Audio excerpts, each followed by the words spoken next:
In response to the deepening crisis in eastern Ukraine, the European Union called on Russia to pull back its troops from the border. And the EU adopted new limited sanctions at an emergency meeting on Monday. CCTV's Barton reports from Brussels.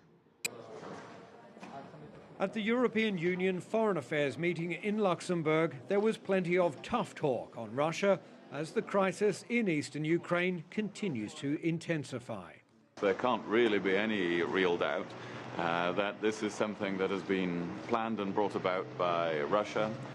The emergency meeting comes as NATO and some EU member states warn of a continued Russian military buildup. Britain says there are now up to 40,000 Russian troops in the vicinity of the Ukrainian border, supported by combat aircraft, tanks and artillery. Despite the tough talk, fresh sanctions targeted only an unspecified number of individuals and not key sectors such as energy.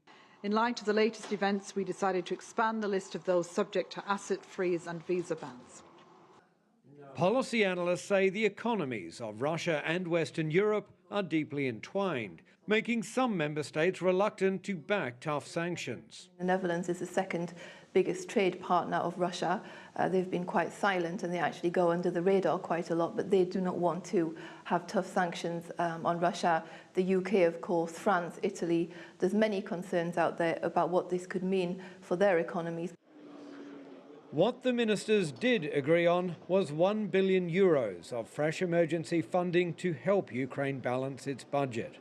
They also agreed to temporarily suspend customs duties on most imports from Ukraine, which EU officials say could save Ukrainian exporters an additional €500 million a year. Barton, CCTV, Brussels.